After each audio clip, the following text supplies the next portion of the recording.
Hello student, good morning to all. तो आज मैं फिर से क्लास 12 के मैट्रिक्स टॉपिक्स का एक नया वीडियो लेके आया हूँ, जो कि इस चैप्टर का दूसरा वीडियो है। ओके, सो पहले जो लेक्चर था उसमें हमने डिस्कस किया था टाइप्स ऑफ मैट्रिसेस। तो बेसिकली मैंने 7 मैट्रिक्स का डिस्कशन किया था, ठीक है। बट उसके आगे हम लोग पढ़ते हैं कि अगर मैट्रिसेस को हम लोग को फॉर्म करना हो, फ्रेम करना हो, कंस्ट्रक्ट करना है, तो उसका मेथड्स क्या होता है। इसके भी बेस्ड आपके क्वेश्चंस एनसीईआरटी में हैं, कैसे बेस्ड किस तरह से मैट्रिसेस को फॉर्म करते हैं। तो उसके लिए मैंने 2 एग्जांपल्स लिए हैं जो कि आपके सामने लिखा हुआ है। और दोनों एग्जांपल्स में डिफरेंस क्या है कि एक मैं फ्रेम करूंगा ऑर्डर 2 का मैट्रिक्स स्क्वायर मैट्रिक्स, एक ऑर्डर 3 का स्क्वायर मैट्रिक्स। हालांकि आप किसी तरह का मैट्रिक्स फॉर्म कर सकते हैं अगर आप मेथड्स को जान जाओगे। तो रेक्टेंगुलर मैट्रिक्स जिसमें आपके रोज और कॉलम सेम नहीं रहते हैं, उसको भी आप फॉर्म कर सकते हो।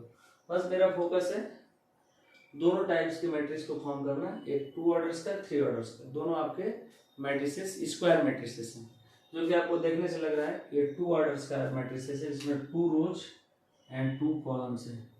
ऐसे ही आपका ये 3 रोज एंड 3 कॉलम्स। तो बेसिकली जो मैं A11 लिखा हूँ, A12 लिखा है, A21, A22, this is the elements of the matrices, जो कि मैट्रिक्स का एलिमेंट्स हैं। इसी तरह ऑर्डर 3 के लिए भी एलिमेंट्स हैं। तो ऑर्डर 2 के लिए जिसमें रो और कॉलम्स 2 2 हो, तो टोटल एलिमेंट्स 4 होते हैं। इसमें टोटल एलिमेंट्स 9 होता है, जो कि मल्टीप्लाई करने पे मालूम है। बट हमारा मेन क्वेश्चन ये है कि जो अगर इस फॉर्म में क्वेश्चन दिया गया है और इसको आपको मैट्रिसेस को निकालना हो तो क्या करेंगे। तो बहुत ईजी है भी टॉपिक्स है, जैसे प्रीवियस वाला था। आप इसकी वैल्यू को रखेंगे, जैसे A11 निकालना है, तो जैसे पहले वाले क्वेश्चन को मैं करूं, AIJ इक्वल टू लिखा है I प्लस जे का होल स्क्वायर अपॉन 2। तो बेसिकली I क्या है, रिप्रेजेंट करता है, I is the row and J is the column. कभी कभी M इंटू N से भी लिखते हैं। M यहाँ पे क्या होता है, रो होता है, N कॉलम होता है। बट यहाँ पे I J है, तो I को रो समझना है और J को कॉलम। तो अगर I equal to 1 and J equal to 1 हम पुट करें, तो आपको कौन सा एलिमेंट्स मिलेगा, A11 मिलेगा, ठीक है, A11 मिलेगा। ऐसे ही आपको वैल्यू को पुट करना है A11 को। तो एक I की वैल्यू 1, J की वैल्यू 1 रखने पे पहला एलिमेंट्स जो कि A11 मिल जाएगा। तो जहां जहां I है वहां पे 1, J पे 1 रखना है। तो ठीक इसी में जो हम लोग रखना है, इसी में वैल्यू रख देंगे अपॉन 2। यहाँ से 1 प्लस 1 2, 2 का स्क्वायर 4, 4/2 एक बार लिख लेते हैं, 2 का स्क्वायर अपॉन 2। तो 4/2 चाहे 2 से 2 डिवाइड करेंगे तब भी 2 ही आएगा, ठीक है। तो पहला एलिमेंट्स हम लोग को मिल गया A11। फिर इसी में हम लोग, यही आपका मेन है, जिसमें I equal to 1, J equal to 2 रखते हैं, J इक्वल टू 2, क्योंकि अब इससे क्या मिल जाएगा, A12, मतलब ये वाला एलिमेंट्स आपको मिल जाएगा। तो ठीक है, वैल्यू रख लेते हैं। I की वैल्यू इस बार 1 रखना है और J की वैल्यू 2/2 स्क्वायर, यहाँ से 9/2 आ जाएगा, 9/2, ठीक है। ऐसे ही आप सिमिलरली A अब 2 1 निकालेंगे। A21 के लिए 2 प्लस 1, क्योंकि I इस बार 2 हो गया, J 1 हो गया /2, तो यहाँ पे भी सेम 9/2 आ जाएगा, ठीक है। अब हम लोग फाइंड करते हैं A22। तो आपको क्या मिलेगा, दोनों जगह पे आप 2 वैल्यू पुट करेंगे अपॉन 2। तो 4 का स्क्वायर 16 चलता है प्लस, तो यहाँ से आपका 16/2 हो जाएगा। तो यहाँ से आपका हो जाएगा 8। तो हमने ऑर्डर 2 का अगर मैट्रिक्स बनाना है मैट्रिक्स, तो आपको सभी वैल्यू मैंने निकाल लिया, I J की वैल्यू रख रख करके सभी एलिमेंट्स निकल गया है। तो इसमें आप लोग वैल्यू पुट करते हो उसके कॉरस्पॉन्डिंग। A11 की वैल्यू क्या आई थी 2, A12 की वैल्यू क्या आई थी 9/2, A21 की वैल्यू अगेन 9/2 आया था, और A22 की वैल्यू आई थी 8। तो इससे आपको एक मैट्रिसेस फॉर्म हो गया, मैट्रिसेस फॉर्म जो ऑर्डर 2 इंटू 2 का है, ठीक है। बहुत ईजी है, आपको जस्ट वैल्यू I और J की वैल्यू रखना है। जिस एलिमेंट्स को आपको फाइंड आउट करना है, A11 को फाइंड आउट करना है तो I1 J1, ऐसे सबको हम लोग फाइंड आउट करके इसके कॉरस्पॉन्डिंग मैंने वैल्यू रख दिया। तो आपको बेसिकली आपको 1 से 2 मिनट लगेगा इस तरह क्वेश्चन करने में। इसी तरह ऑर्डर 3 का भी कर सकते हैं। आपको मेन कंस्ट्रक्शन फार्मूला को ध्यान रखना है। ये कंस्ट्रक्शन फार्मूला होता है जिसमें आई और जे की वैल्यू हम लोग पुट करके सभी एलिमेंट्स को निकाल सकते हैं। तो ऑर्डर 3 का भी हम लोग निकाल सकते हैं सिमिलरली ऐसे ही। तो आप लोग इसको नोट करिए, फिर मैं रब करता हूँ तो इसको भी मैं निकाल के दिखाता हूँ।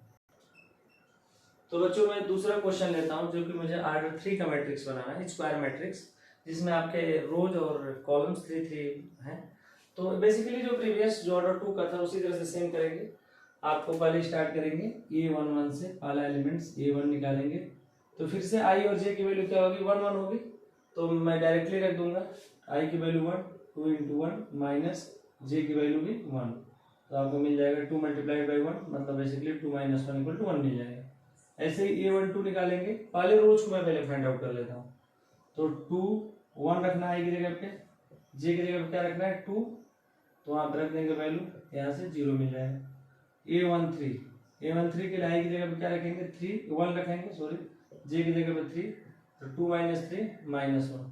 पहले रो के सभी एलिमेंट्स को मैंने फाइंड आउट कर लिया इस फार्मूले से। आई की वैल्यू 1, जे की वैल्यू 1, आई की वैल्यू 1, जे की वैल्यू 2, आई की वैल्यू 3, 1, जे की वैल्यू 3। ठीक है, तो बेसिकली ऐसे ही सबका काउंट करना है। A21 को फाइंड आउट करते हैं। अब यहाँ पे आई आपका क्या रहने वाला है 2 रहने वाला है, तो 2 इंटू 2 और जे क्या रहेगा 1, तो यहाँ से 4 माइनस 1 3। इसी तरह से A22, यहाँ से दोनों की वैल्यू 2 2, तो 4 माइनस 2 2 आ जाएगा।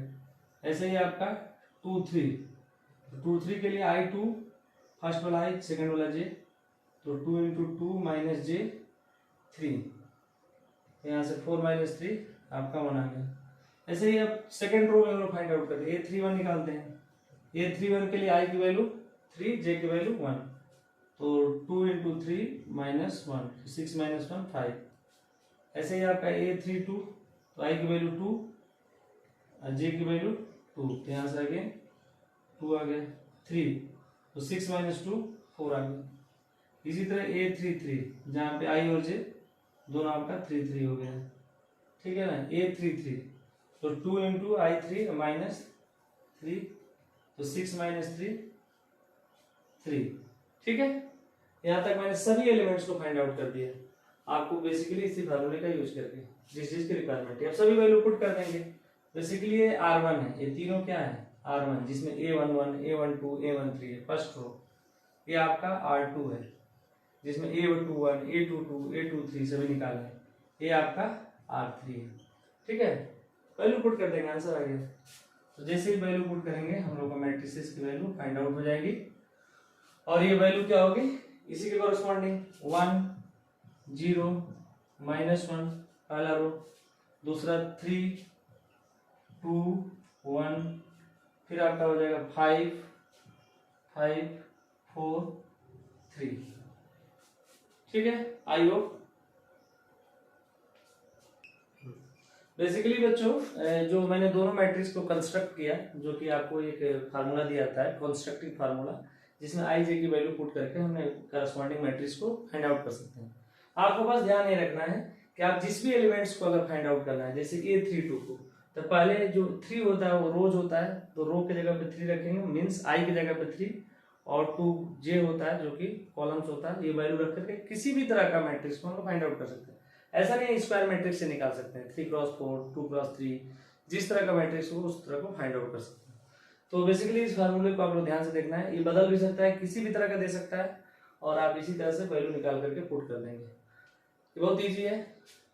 तो बच्चों ये आपका टॉपिक्स आई होप ये समझ आया होगा, और बाकी मैं आगे अगर कोई भी प्रॉब्लम होगी तो आपको मैं एक्सप्लेन करूंगा। आप कमेंट सेक्शन में जरूर कमेंट करिएगा, कोई प्रॉब्लम होगी तो। आगे जो हमारा नेक्स्ट जो वीडियो आएगा इसी से रिलेटेड रहेगा। अभी सेकंड वीडियो था जो कि अभी बेसिकली इंट्रोडक्टरी पार्ट्स का ये भी है। बेसिकली जो आपका मैट्रिक्स में जो सबसे इंपॉर्टेंट पार्ट होता है वो मल्टीप्लिकेशन ऑफ मैट्रिक्स होता है, जिसमें दो मैट्रिक्स का मल्टीप्लिकेशन करते हैं। वो थोड़ा सा कॉम्प्लेक्स होता है, बट आपको वो भी मैं इजीली समझाऊंगा।